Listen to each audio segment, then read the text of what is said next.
Hello and welcome to GG Weekend Watch, kindly sponsored by BetMGM, and we are on to day 2 of our Cheltenham Festival preview 2024 with me, Kate Tracey, Andrew Mack and Dave Young. If you'd like to go back and watch day 1, then do make sure that you do so in our list of videos. But we're going to kickstart then with the now named Gallagher Novices Hurdle Grade 1, of course formerly known as the Ballymore, Neptune, Royal Sun Alliance, Bearing, Bingham, yada, yada, yada. Now the Gallagher, though. This is the 2.5 mile novices hurdle, 4-year-olds and over at 1:30. Now, Mystical Power has found himself at the head of the market. Now, Ballyburn in second in the betting. So we're just not entirely sure still which way Ballyburn's going to go.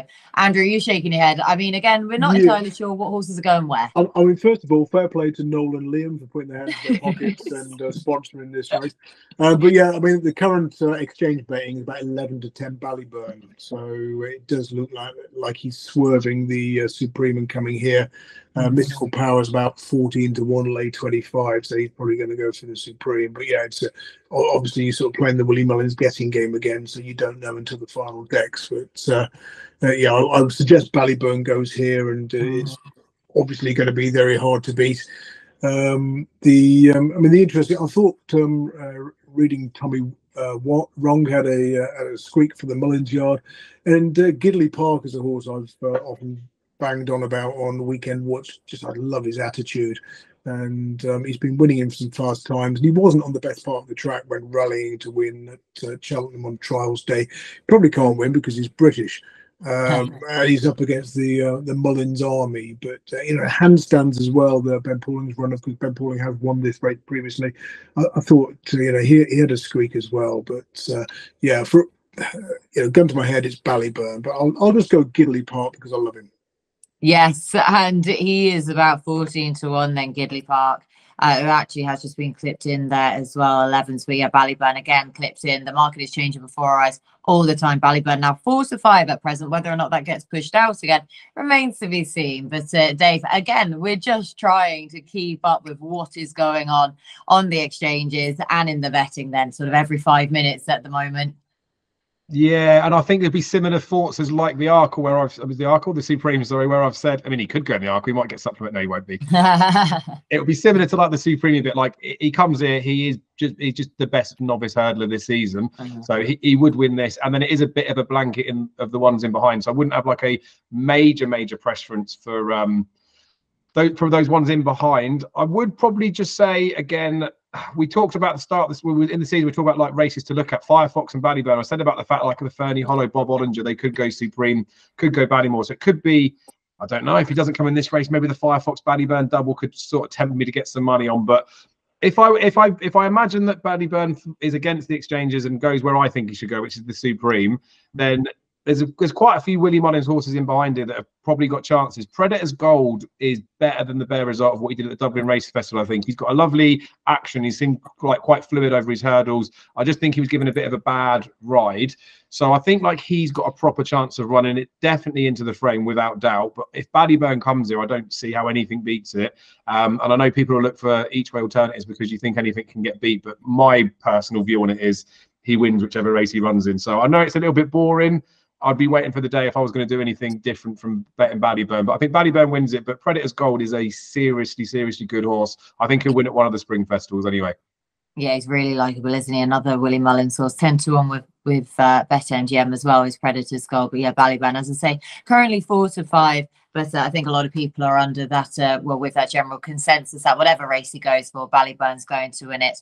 And the market is telling us that he's likely to go here. I also like Gidleigh Park. I was trying to get any sort of answers last night, which race he was going for. Is he going to stick with the 2.5 mile, or is he going to go and step up in trip and go for the Albert Bartlett? But to be honest, I think connections are thinking long term with the horse. Don't want to bottom him at this stage. He's a big novice chaser in the making. So I get the feeling they're going to stick him at this trip for now anyway. And yeah, one for the British horses, the British yards, but over a course, of course, that he did win at last time out. And yeah, probably the each way play, because again, you're just not entirely sure which way this race is going to shape up betting wise.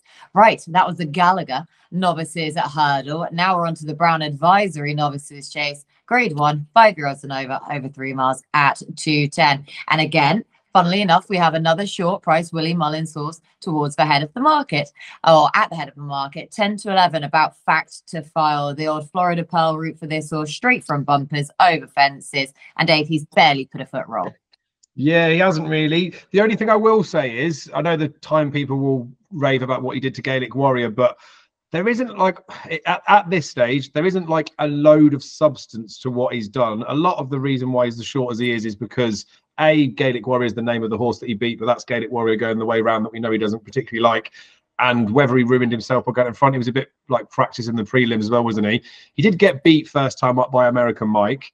And like he's just short because Willie Mullins and everyone's saying that he's the next best thing, he's the future Gold Cup horse. And obviously they know the most, and they are, not to say that other people are dishonest, but they are very honest when it comes to this type of stuff. Willie Mullins put to bed the fact that people thought he could go to the Turners. He was odds on for that race at some point, and now obviously he's odds on here to say that he's going to come here, he's going to stay and chasing with him. They see him as a future Gold Cup horse, so it's very hard to sort of get away from him, really. He is short enough, but you would be betting, I think, more on sort of the hype around him as opposed to what he's actually done. But what he has done is still very impressive. Stay Away Faye impressed me in the Cotswold Chase.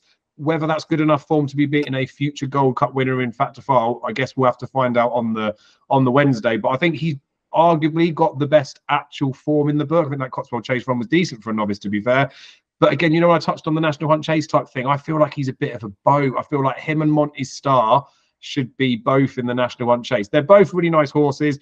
Might be a little bit like when Presenting Percy won the Brown Advisory. Wins in a route like Fact to File did. Album Photo was under Ruby Walsh. I think he broke Ruby's leg that day. Fell at the last. Stay Away Faye on Monty Star. I'm not saying they're going to fall, but they might be like that. They might be like a bit boaty, and then they improve when they step up for a little bit further in trips. So it's a bit boring. Fact to File I can't really get away from for the hype, but Stay Away Faye would be the solid one form-wise, but 3 to 1 about that horse when he's probably not going to be able to win, probably be outpaced at some point as well.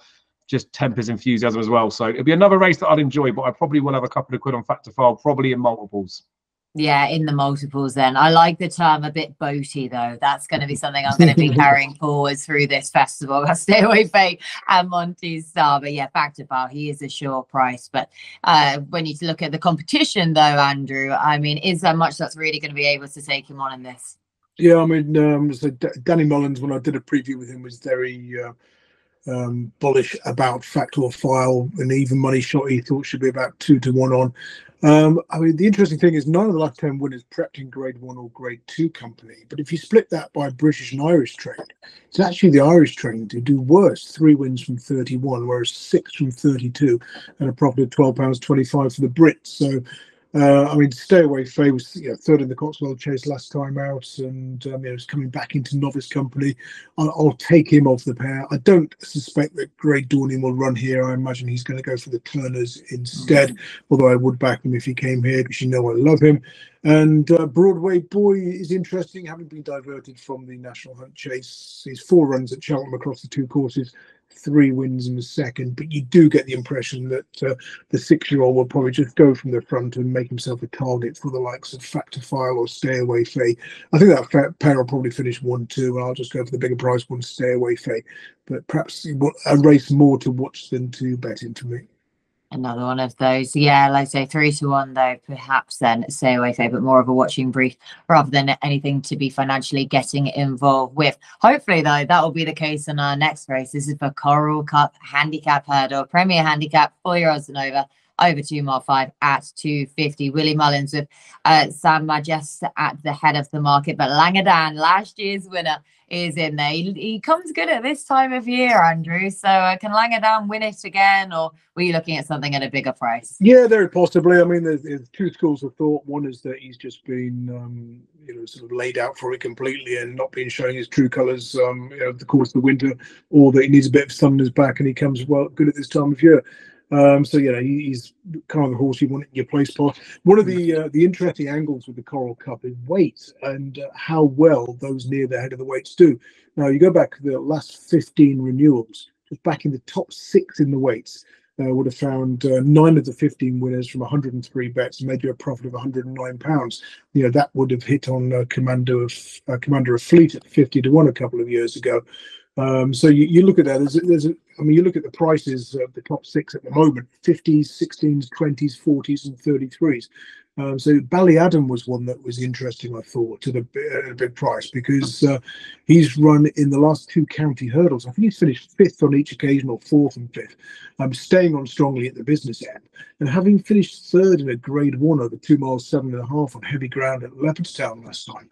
That was just before Christmas. I thought, sort of running here fresh. Running over a more suitable trip based on how he finished in the last 2 county hurdles.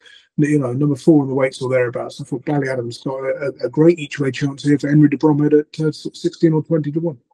Yeah, big price then as well for that horse. Has always just been just that nearly horse, really, hasn't he? So perhaps this will be his proper day in the sun then. Dave, Coral Cup, who wins it?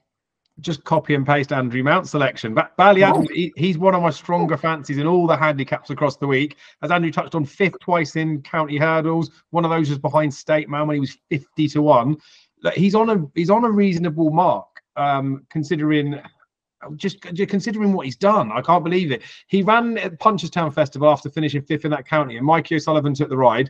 If you go back and watch it, I feel this isn't to be like crabbing or to critique the jockey, but I feel like if he had the ride back, he could do better on the horse. He seemed to get caught when they turned in.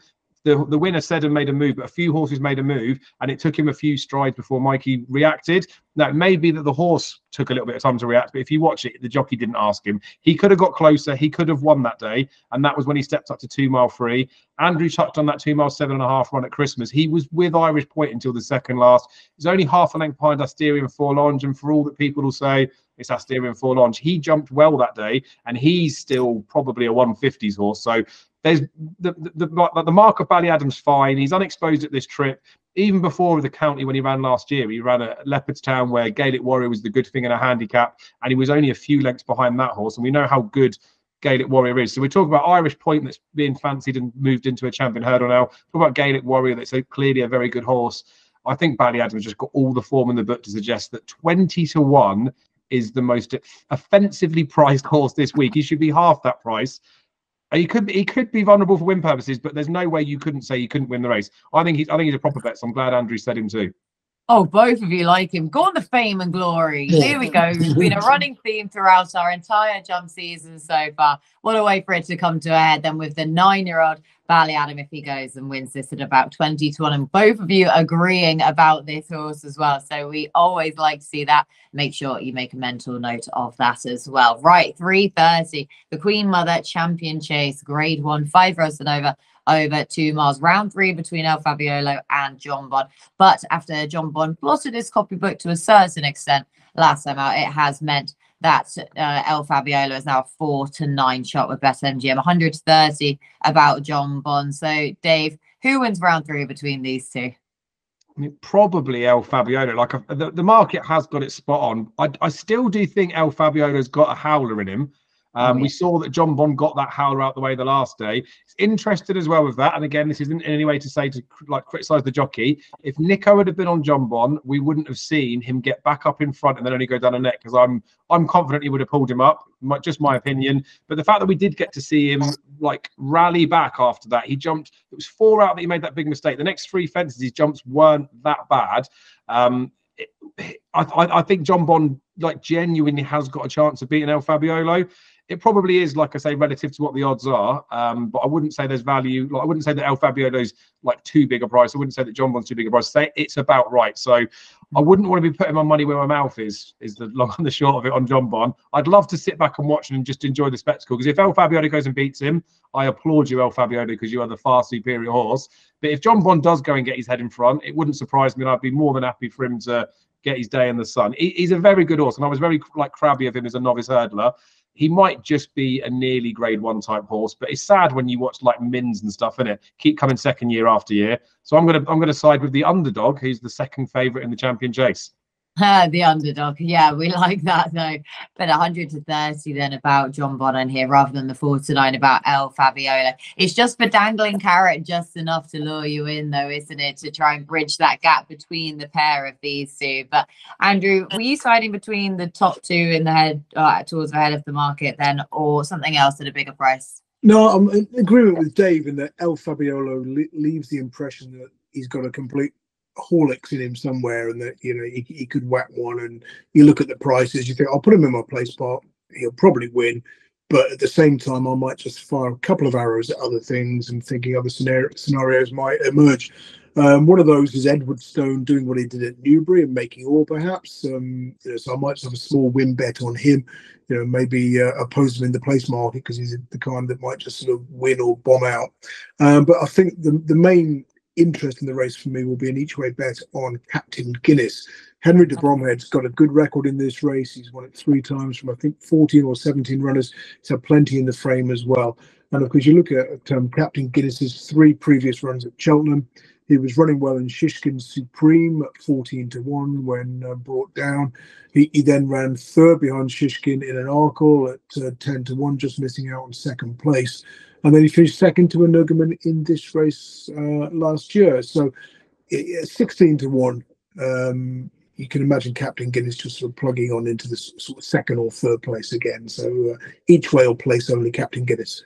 Yeah, should one of the top 2 then, or one of the others, fluff their line, 16-1 about Captain Guinness may not be a bad way to go for a horse. So we pretty much know where we are with him nowadays. But that was the Champion Chase. Now we're moving on to a right race, I think. This is the Glenfarclas Chase, of course, a cross-country chase for 5-year-olds and over 3 mile, 5.5 furlongs at 4:10. So many just household names of horses now. The older brigade Gold Cup horses, and one of those Gold Cup horses winners is Minella Indo at the head of the market. Delta Work, another 11-year-old and former winner in here also. Cocoa Beach, Conflated. So Andrew, it feels like it's very much Gigginstown versus Minella Indo in this one, but yeah, loads of these old timers we know and love. Yeah, not a race that I particularly love, though. Never really been a fan of this. The toilet break, we used to call it when we were racecourse bookmaking. It's the only time you got to go and relieve yourself in between races. So I'll probably throw my £2.50 each way at Fame After the Glory, an 8-year-old Fame and Glory of about 40-1 for Gavin Cromwell. But yeah, not. I'll be happy to get through the place spot, let alone find the winner. This race, David, always divides opinion. See, as a child watching on, the cross country, I think, was actually my favorite race of the entire festival. Like, I just love the spectacle of it, and I feel like I've grown up with that same mentality. So many people, though, as Andrew just said, use it as the loo break or to make to queue up for the bar then at this point. So which way did you see it? Because I was trying to give it the hype, and Andrew's just massively thrown cold water on it. I like the power that you've invested in me, because I've got the deciding vote. I love the cross country. There you go. That's what I wanted. And I think it's the bookmaker and Andrew that's coming out there, because the reason I love this race is there's only ever a couple of horses that can win it, and you can normally smash both of them and make some money. You don't need to do that this year. 2.9 was the going stick reading yesterday when Turf Tracks published that as the 5th of March. Again, name drop Ben Hasty. He messaged me and said he's never seen it that low before. Like, that's almost underwater, almost unraceable. Now, there is a bit of a dry forecast. It is going to be raceable. Delta Working is just going to absolutely lap it up. I have no doubts in my mind in the slightest that Delta Work wins this in an absolute romp. I'd be worried if Galvin actually even turned up now, because he does need a bit of better ground. There could be other races he could go in. But for all that Minella Indo has won a Gold Cup, I think he stole it a little bit off the front of Plutard. Delta Work was good as a Gold Cup horse too. They did used to say that he wanted good ground for a chance in a Gold Cup, and now they say he wants a bog. So semi-interested in there. But for all that Minella Indo has won a Gold Cup, I think of the two in terms of stayers, I think Delta Work is a far, not superior, but I just think he's a far stronger stayer than Minella Indo. So while his handicap run was pretty good back at the November meeting or the December meeting when he ran Minella Indo, it wasn't as eye-catching as what Tiger Roll did all those years back, where he was actually staying on. If it was an extra couple of furlongs, Tiger Roll would have got up. An extra couple of furlongs, Minella Indo wouldn't have got any closer. So I can't believe Delta Work is still 3-1. I would be more than happy to bet responsibly, but get stuck in. Nicely done, nicely caveated there. Yeah, Delta Work will absolutely love the ground, and we know that this test is just perfect for him nowadays. So yeah, 3-1 then about Delta, perhaps a good way to go. And I said about the onslaught then of the Gigginstown horses, of course, we're not entirely sure that all of those are necessarily going to go in this race, but Delta is one that is going to do exactly that. Right, now we move on to the 450, the Grand Annual Handicap Chase, Premier Handicap, 5-year-olds and over 2 miles, as I say, at 450. Wide open again then, this one, Dave, as it always is. Never easy to find the winner of this absolute just mad race that it is. But who does win it? I don't know. I don't have the best record in the Grand Annual either. I don't know whether it's, I don't know what it is. I don't know whether it's the type of horses that fit the profile for this just aren't on my radar. The only one that I could have ever probably bet was Sky Pirate. When he went for the sales and then came and won here, I was urging a friend of mine who was looking to get a horse to get him, but he went a little bit high for what he wanted. And then we just never bet him for the Grand Annual. I told him to buy him because I thought he could win a Grand Annual, never bet him. So anyway, that's after timing at its disposal. Just on that, I'll give a little line for Harper's Brook, right? We've talked about this horse being a little bit roguey, haven't we? Sky Pirate looked like that when he was over a longer trip. When you drop Sky Pirate back in trip, he looked less roguey. I still think Harper's Brook is a monkey. So there's no way he's going to cruise in a Grand Annual. He will be asked. He's way too short for me, but we're not here to tell you who's too short, right? One that I like at a bit of a price, and again, like I said, I've got a terrible record, so it's probably not even the best of the three that Dan Skelton's going to run, but I like Unexpected Party. Ran against Nappers Hill right at the start of the season. Maybe his rating got a little bit inflated after that, but he's down £8 since that victory. They've persisted with him at the middle trip, and he clearly doesn't stay. The slower ground will suit him if he does need to stay a little bit further than the 2 miles that the Grand Annual will be. I think he's got a bit of a chance. I think he's relatively unexposed at the trip, and this is the trip he should run at. I know he was poor in the Henry VIII. I think that was the start of them trying to get the mark down personally. He was due to run in the race that JPR won, like fell in, and Hon Public won. If he had a run in that instead of running in the December Gold Cup, I think it was, he would have been favourite for that race. And not to say that he would have won the race, but in hindsight, if he had, JPR 1 is like a 7-1 favourite, or 7-1 shortest price British runner for an Arkle. Unexpected Party's rated 138. So I can't get away from him, especially while he's 20-1. The Skeltons are trying to run Calico and hoping that Fred Arms gets in as well. So I might not have picked the best one of the yard, but I really like Unexpected Party. Maybe, unfortunately, just to keep up the bad record in the race for me. But to be fair, that is some after time to even say about buying a horse then because it can win a Grand Annual and still not then backing it or siding with it. I mean, that's a new one on me all the same. So yeah, not nicely done, Dave. 20-1 though about Unexpected Party in here for the Skelton Yard then for Dave. Andrew, Grand Annual, who wins? Yeah, I'm also interested in Unexpected Party. I've mentioned him in previous weekend watches when we've been looking for sort of Cheltenham clues.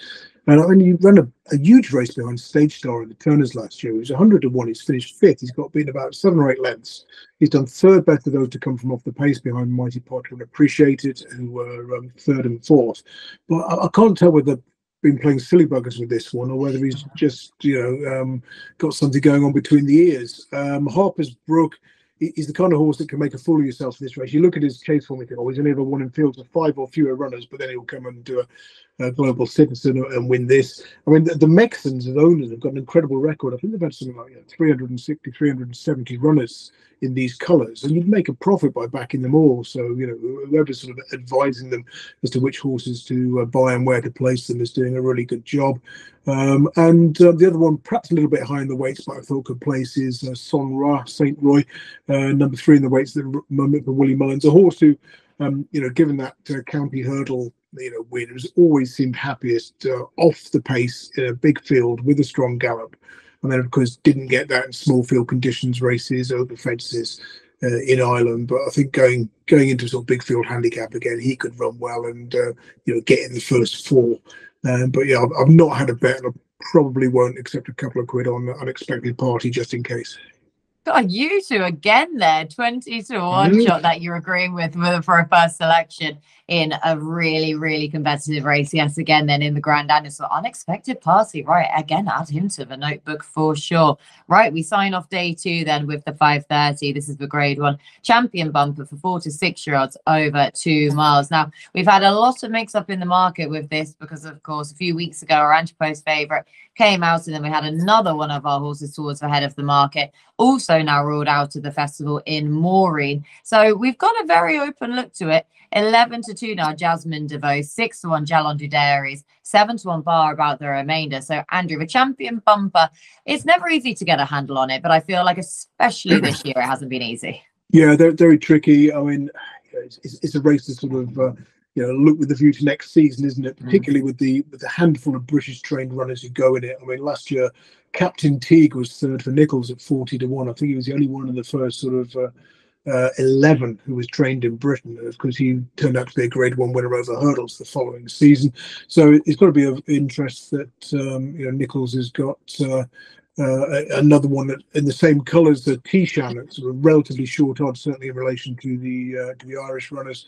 But again, it's not a race I'm particularly interested in from a betting standpoint. So I'll pass.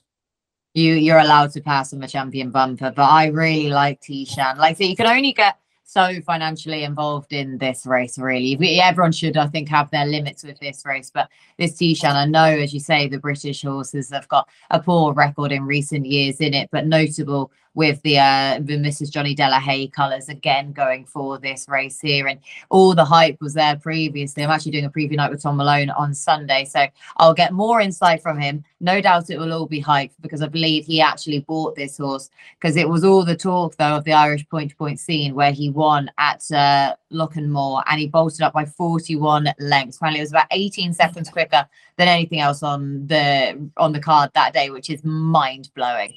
And I really liked him at X. He was quite weak in the betting though. I thought you could get on him quite easy, even though he was sent as a 10-11 favourite. But who knows what he beat in that. But it was a tricky day, really tricky conditions at Exeter. Yeah, he still did it relatively easy. So he was a horse that prior to that, I mean, he had been clipped in. He's about 8-1 now. But I'm hoping he can fly the little Union Jack then for us, Dave, with T-Shan for me. But did you have a strong opinion in the champion bumper? Yeah, strong is obviously a loose term you could use in a champion bumper. T-Shan was like massive money purchase, really, and for all he was a lovely point winner. This isn't 3 miles in Ireland over point-to-point fences. It's a bumper, isn't it? I didn't think much of his bumper performance, to be honest with you, and I know he won, but I can't believe how short a price he is based on what he's actually done. I know the race is a bit pants, and people are probably trying to latch onto one.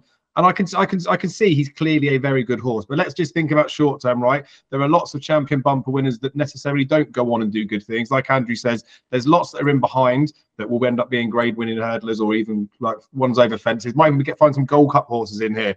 But I want to find the winner of the bumper. I found the winner a long time ago. I can't believe you can still get a top price 25-1 about him.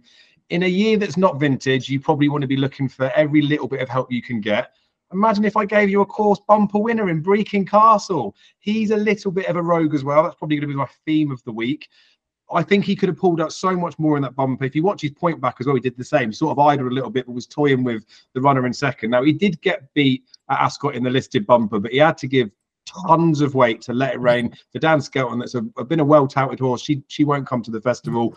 But straight after the race, when they interviewed Harry Skelton, they said about what a great performance it was from the mare, and he said, "Yeah, but what's that one in second done? Like, what a run that was to give me so much weight."